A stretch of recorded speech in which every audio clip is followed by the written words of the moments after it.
Baik, sebelum kita mulai kuliah kita pada malam hari ini, kita berdoa ya menurut agama dan kepercayaan masing-masing. Mbak Lilis ada? Ada, Ibu. Oh ya udah, Mbak Lilis silakan mimpin doa dulu ya. Ibu. Sebelum memulai kuliah, ada baiknya kita berdoa menurut kepercayaan masing-masing. Berdoa dimulai.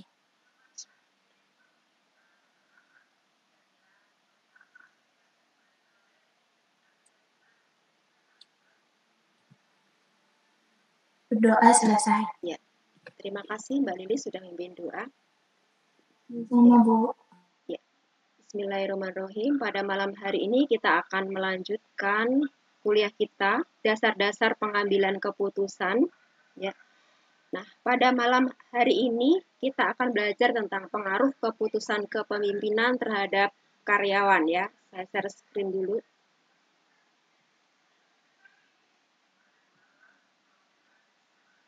Bismillahirrahmanirrahim. Pada hari ini kita akan melanjutkan kuliah kita dasar-dasar pengambilan keputusan. Nah, pada malam hari ini adalah pertemuan ke-10. Nah, kita akan belajar tentang pengaruh keputusan kepemimpinan terhadap karyawan. Sebelum kita melangkah lebih lanjut untuk mempelajari topik kita pada malam hari ini, kita mengulas kembali, mengingat kembali materi pertemuan yang sudah kita bahas di minggu kemarin, pertemuan ke-9, tentang definisi kepemimpinan. Jadi, kepemimpinan secara harfiah itu berasal dari kata pimpin, ya. Nah, pimpin di sini artinya adalah mengarahkan, membina atau mengatur, menuntun dan juga menunjukkan ataupun mempengaruhi. Jadi, peranan pemimpin itu sangat penting sekali ya dalam suatu perusahaan atau organisasi ya untuk mengarahkan, mengatur stafnya atau karyawannya. Ya. Baik, kita akan lanjutkan. Nah, kita coba mengingat kembali definisi kepemimpinan. Ya. Untuk definisi kepemimpinan berdasarkan Miftah Toha, bisa minta tolong Mbak Rizky untuk membacakan? Iya, Ibu. Definisi kepemimpinan menurut Miftah Toha. Kepemimpinan adalah kegiatan untuk mempengaruhi perilaku orang lain atau seni mempengaruhi perilaku manusia, baik perorangan maupun kelompok. Ya, terima kasih Mbak Rizky sudah dibacakan. Jadi definisi kepemimpinan menurut Miftah Toha adalah kegiatan untuk mempengaruhi perilaku orang lain atau seni mempengaruhi perilaku manusia, baik perorangan maupun kelompok. Ya. Nah, kemudian ada definisi kepemimpinan menurut von Glino. Ya. Untuk Mas Ozi, bisa minta tolong dibacakan?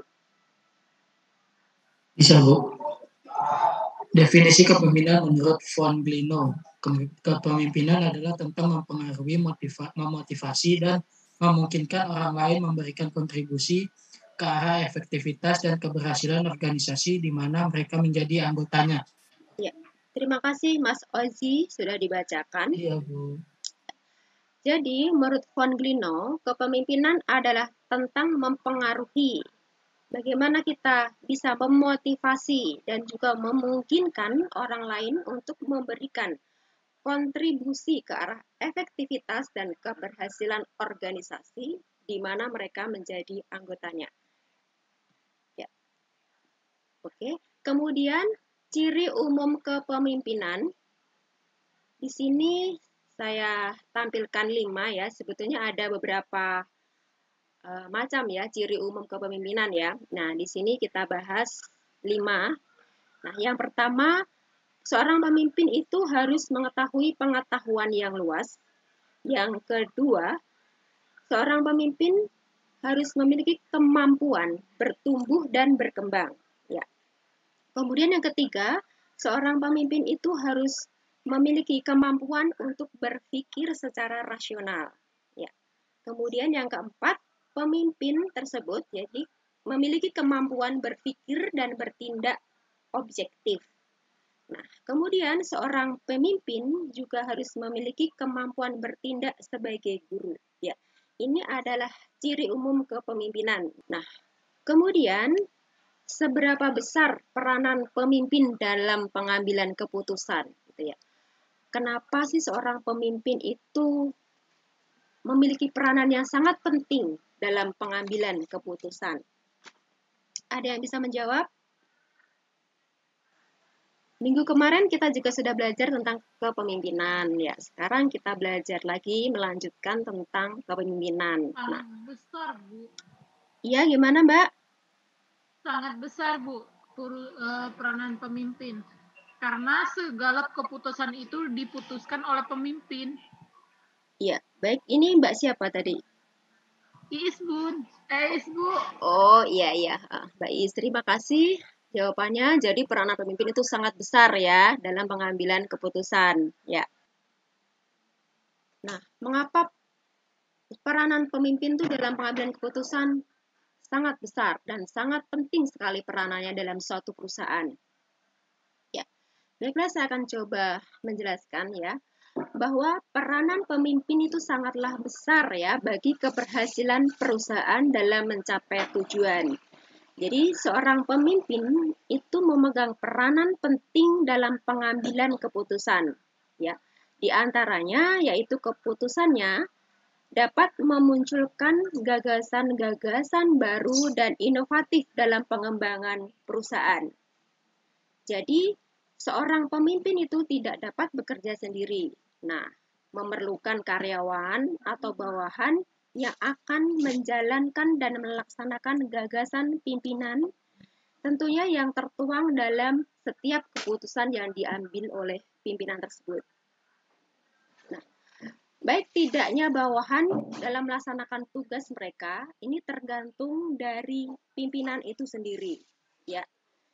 Nah, keputusan pimpinan juga di sini menentukan ya keberhasilan atau kesuksesan ataupun tidaknya dalam suatu organisasi. Jika keputusan tersebut yang diambil tepat, tentunya akan berefek atau berdampak baik bagi perusahaan ataupun bagi karyawan. Nah, itu. Jadi seorang pemimpin ini memang memiliki peranan yang sangat penting dan memiliki peranan yang sangat besar dalam pengambilan keputusan. Gitu ya. Jadi sangat penting sekali di sini seorang pemimpin itu harus benar-benar tepat dalam pengambilan keputusan. Ya, karena jika keputusannya salah, maka yang dirugikan tidak hanya perusahaan atau organisasi, tetapi juga karyawan yang dipimpinnya juga ikut menanggung kerugian. Ya. Nah, untuk selanjutnya kita akan belajar tentang kualitas dan produktivitas kerja. Ya, ini penting sekali ya dalam suatu organisasi ya. Seorang karyawan atau sumber daya manusia di dalam suatu organisasi tersebut harus memiliki kualitas kerja dan produktivitas kerja yang baik. Ya. Baik, sebelum kita melangkah lebih lanjut tentang kualitas kerja dan produktivitas kerja ya, kita pahami dulu apa definisi dari kualitas. Mbak Lilis Surastirani bisa membacakan definisi kualitas? Iya, Bu, bisa. Definisi kualitas. Kualitas adalah tingkat yang menunjukkan serangkaian karakteristik yang melekat dan memenuhi ukuran tertentu. Menurut Edward Deming, kualitas adalah mempertemukan kebutuhan dan harapan konsumen secara berkelanjutan atas harga yang telah mereka bayarkan. Ya, terima kasih Mbak Lilis sudah membacakan. Nah, kemudian definisi kualitas tersebut ini mencakup produk, kualitas produk, cost, kualitas biaya, delivery, di sini adalah kualitas penyajian, safety, kualitas keselamatan, dan moral. Kualitas moral di sini adalah cakupan dari definisi kualitas, ya. Nah, untuk selanjutnya kita akan membahas tentang kualitas kerja, ya. Kualitas kerja di sini adalah kualitas kerja karyawan, ya. Oke, ada yang bisa membacakan? Mbak Nadia, apa kabar Mbak Nadia? Iya, Ibu. Ya. Kualitas kerja karyawan adalah seorang karyawan yang memenuhi syarat kualitatif yang dituntut oleh pekerjaannya, sehingga pekerjaan itu benar-benar dapat diselesaikannya. Ya. Sedarmayanti 2007. Ya.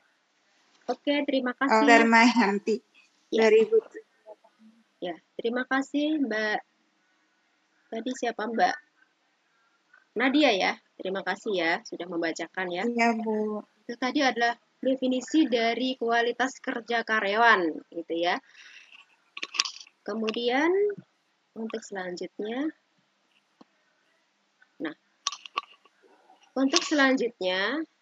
ini kualitas kerja tersebut mengacu pada kualitas sumber daya manusia. Jadi seorang tenaga kerja tersebut dikatakan memiliki kualitas kerja jika memiliki pengetahuan atau knowledge, ya. Kemudian memiliki keterampilan atau skill. Nah, di sini skill di sini adalah kemampuan dan penguasaan teknis operasional.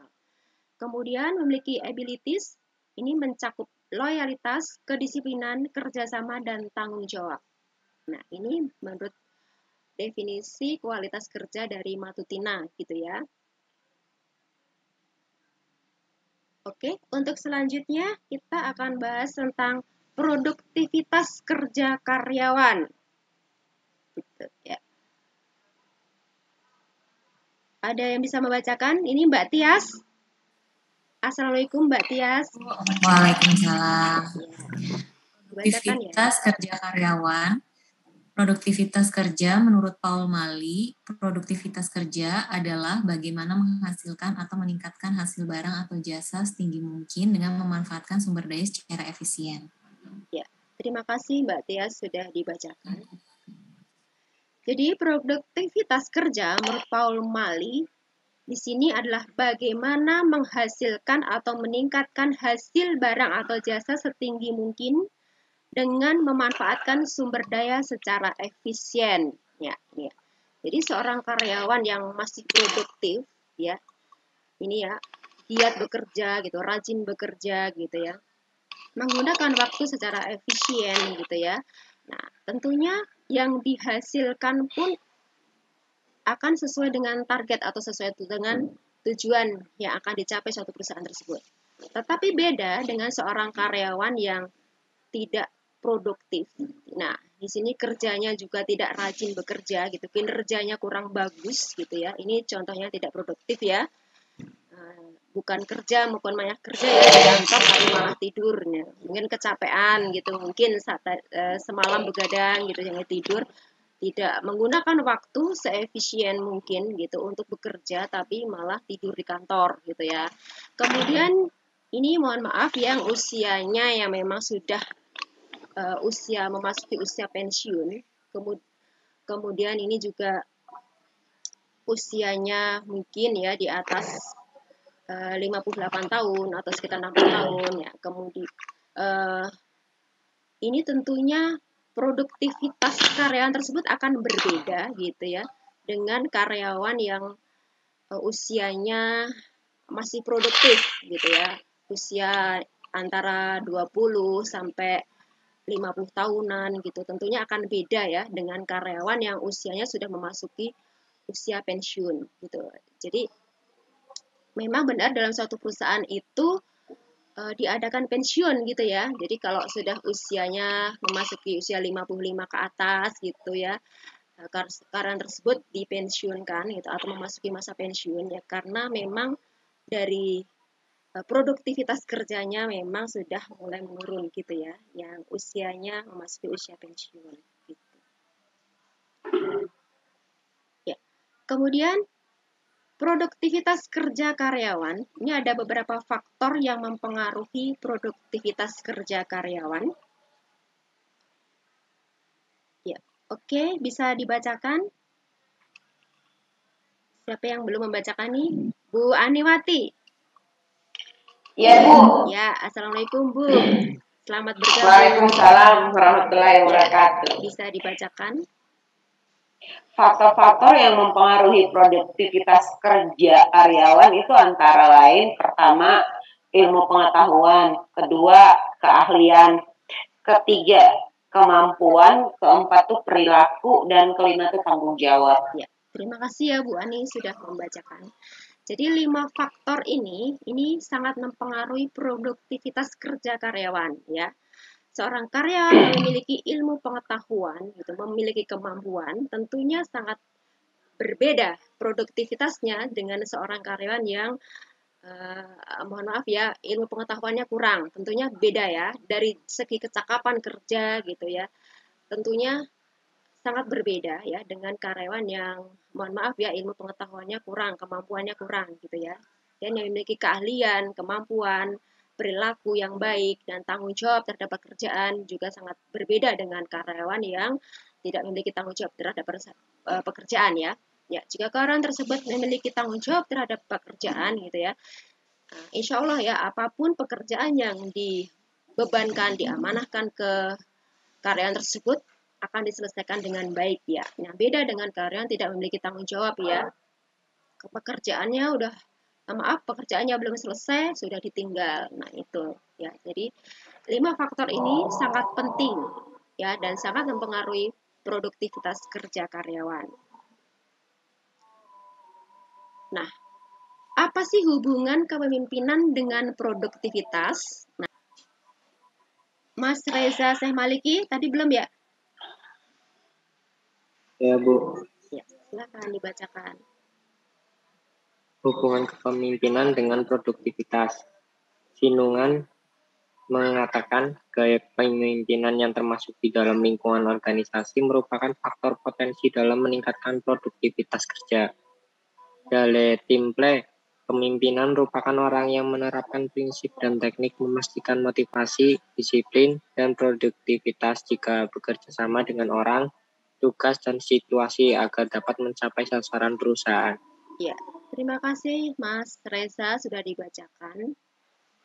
Jadi pada intinya ya, hubungan kepemimpinan dengan produktivitas itu sangat terkait ya. Jadi menurut pendapat Dale ini ya, pemimpin merupakan orang yang menerapkan prinsip dan teknik memastikan motivasi, disiplin, dan produktivitas jika bekerja sama dengan orang, tugas, dan situasi agar dapat mencapai sasaran perusahaan. Ya, itu ya. Kemudian menurut Sinungan, gaya kepemimpinan yang termasuk di dalam lingkungan organisasi merupakan faktor potensi dalam meningkatkan produktivitas kerja. Ini ya. Jadi terdapat hubungan memang antara kepemimpinan dengan produktivitas. Nah, kemudian hubungan kepemimpinan dengan produktivitas ya. Ini terkait dengan tugas seorang pemimpin. Nah, tugas seorang pemimpin adalah mengidentifikasikan, kemudian memotivasi karyawannya agar berprestasi dengan baik, sehingga dengan begitu akan meningkatkan produktivitas perusahaan.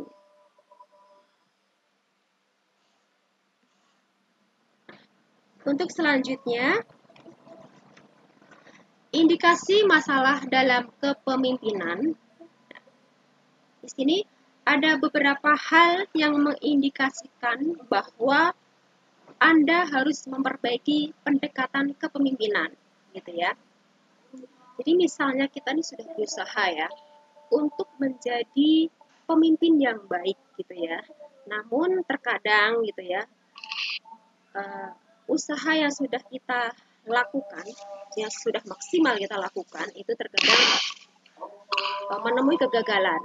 Nah, di sini adalah beberapa hal yang mengindikasi bahwa Anda harus memperbaiki pendekatan kepemimpinan. Ya. Misalnya, hasil yang selalu tidak memenuhi ekspektasi. Nah ini, kita sudah berusaha memimpin dengan baik, mengarahkan, memotivasi karyawan kita dengan baik. Namun ternyata hasil yang didapat itu selalu tidak memenuhi ekspektasi, tidak sesuai dengan target yang telah kita tetapkan. Nah, itu berarti kita harus memperbaiki pendekatan kepemimpinan kita, ya. Kemudian jarang atau bahkan tidak pernah ada ide baru yang muncul. Nah, itu. Nah, apa penyebabnya? Nah, kita harus memperbaikinya. Kemudian tim yang tidak dapat bekerja sama ini, ya.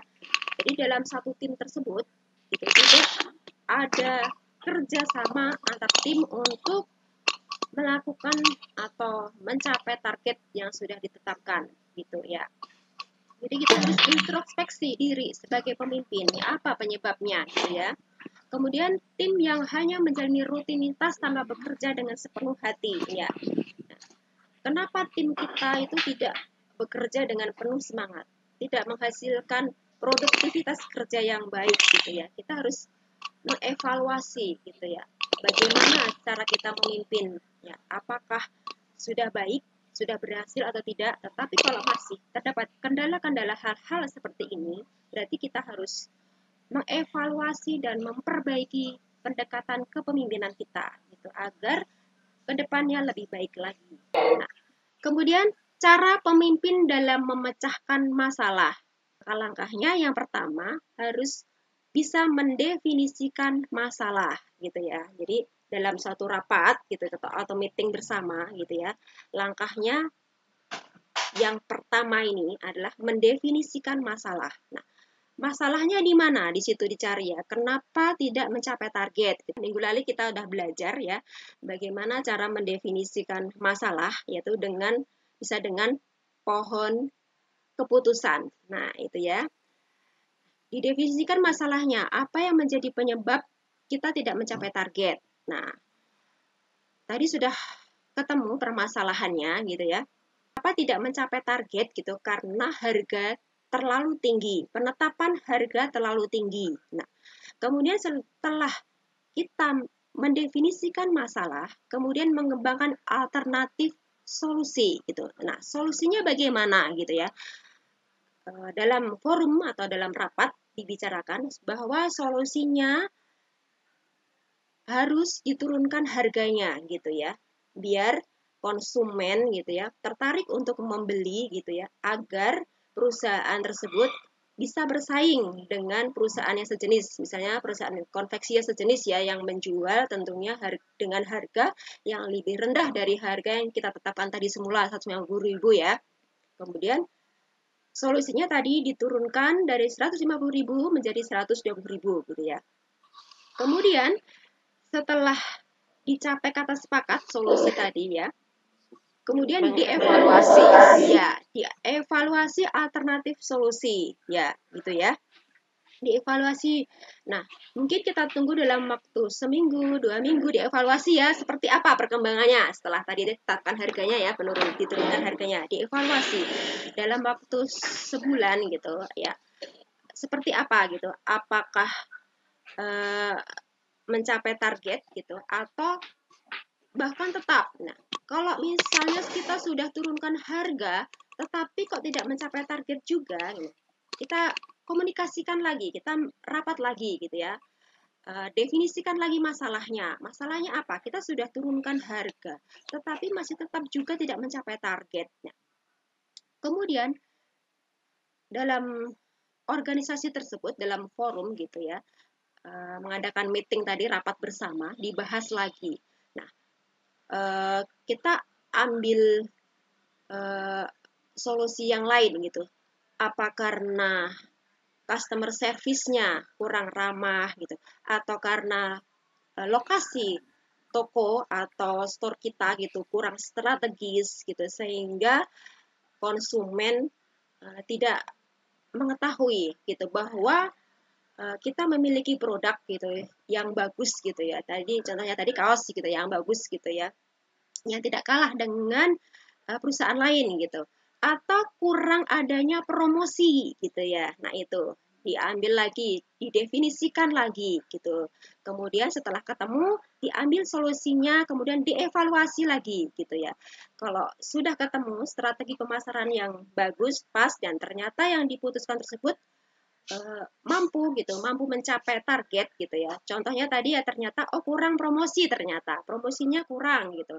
Nah, diambillah keputusan menurunkan harga dan memperkuat dari segi promosi ya, baik dari sosial media maupun dari mulut ke mulut gitu ya, ataupun dengan cara e-commerce gitu ya. Jadi menjual dengan cara e-commerce maupun menjual secara langsung atau offline gitu ya. Nah, itu. Nah, kemudian setelah diputuskan tadi, dievaluasi lagi.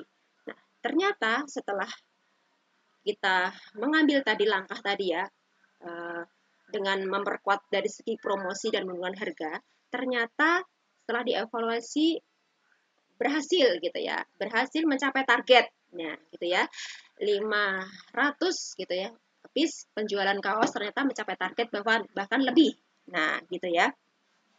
Nah, setelah itu diambillah keputusan melalui konsensus atau kesepakatan bersama, diambil keputusan ya, bahwa gitu ya, untuk mencapai target kita harus melakukan promosi gitu ya, promosi penjualan kita atau produk kita gitu ya. Jadi dengan cara secara langsung, promosi langsung dari mulut ke mulut, dari konsumen ke konsumen, maupun dengan cara online melalui media sosial gitu ya itu. Dan harga yang ditentukan gitu jangan terlalu tinggi ya, karena tentunya akan kalah bersaing dengan perusahaan lain. Nah, setelah diambil keputusan, kemudian melakukan tindakan.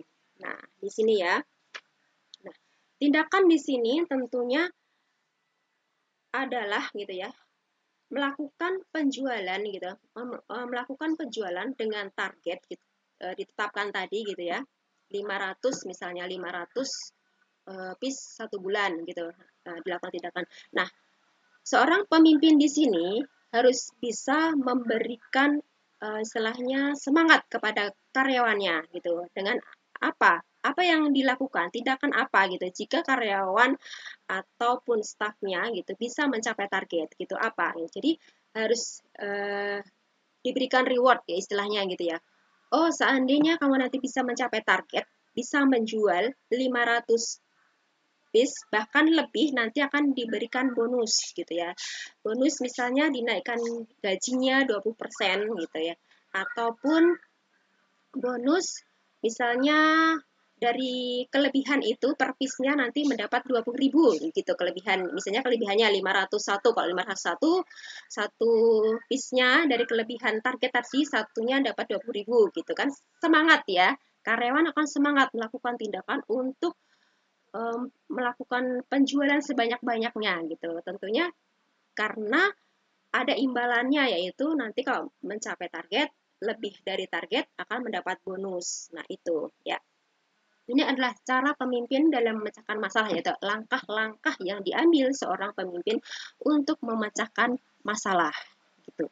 Jadi pada intinya di sini Bapak Ibu ya, komunikasi ya, komunikasi seorang pemimpin dengan bawahan itu sangat penting gitu ya. Jadi seorang pemimpin itu, mohon maaf ya, tidak hanya duduk di belakang meja saja gitu. Misalnya kalau melakukan penjualan ya istilahnya di sini meninjau gitu ya, monitoring gitu, monitoring hasil penjualan gitu. Kemudian kalau ada masalah gitu, coba diselesaikan bersama gitu dengan cara meeting atau rapat gitu ya. Nah, setelah itu dilakukan, ya insya Allah ya gitu ya, apapun permasalahannya gitu akan bisa diselesaikan bersama gitu ya. Jadi kalaupun seorang pemimpin itu melakukan kesalahan gitu, jadi jangan malu untuk meminta maaf, mengakui kesalahannya gitu ya, karena kita kan manusia biasa ya, tidak sempurna ya, pasti pernah melakukan kesalahan gitu. Kalau salah ya kita akui saja, mohon maaf karena kesalahan saya sehingga merugikan perusahaan gitu, merugikan karyawan gitu. Insya Allah saya akan memperbaikinya gitu ya. Mari kita sama-sama untuk membangun perusahaan ini agar lebih baik. Nah, itu seorang pemimpin yang bijaksana gitu ya. Jadi itu tadilah teman-teman ya, cara mengambil keputusan gitu yang baik ya. Jadi seorang pemimpin harus bisa mengambil keputusan yang baik. Karena keputusan yang diambil seorang pemimpin gitu ya, sangat berpengaruh terhadap organisasi, bahkan juga karyawan gitu ya. Jika keputusan itu baik, keputusan itu tepat, akan menguntungkan organisasi ya dan juga karyawan gitu. Tapi kalau keputusan tersebut salah gitu ya, perusahaan tersebut akan dirugikan, bahkan karyawan juga akan sangat dirugikan. Jadi hati-hati teman-teman sebagai seorang pemimpin dalam mengambil keputusan gitu ya, benar-benar dipertimbangkan dengan baik ya, baik buruknya keputusan yang diambil. Ya, ada intinya di sini begitu ya. Baik, terima kasih Bapak Ibu. Itu tadi yang sudah saya jelaskan. Apa ada pertanyaan? Nggak ada, Bu. Luar biasa, Mbak. Nanti Baiklah, aja, sebelum kita akhiri, ada pertanyaan dulu nggak nih? Ada pertanyaan nggak? Nggak ada, itu aja sih Bu. Yang penting udah kasih tahu. Iya. Oke, kalau nggak ada pertanyaan, kita foto bersama dulu ya. Ya, Bu. Oke, kita foto bersama. Ya, 1, 2, 3. Senyum semuanya. Baiklah Bapak Ibu, kalau tidak ada pertanyaan, saya akhiri kuliah kita pada malam hari ini. Kalau ada kekurangan, saya mohon maaf yang sebesar-besarnya ya. Billahi taufiq wal hidayah. Wassalamualaikum warahmatullahi wabarakatuh. Sampai jumpa minggu depan. Waalaikumsalam warahmatullahi wabarakatuh.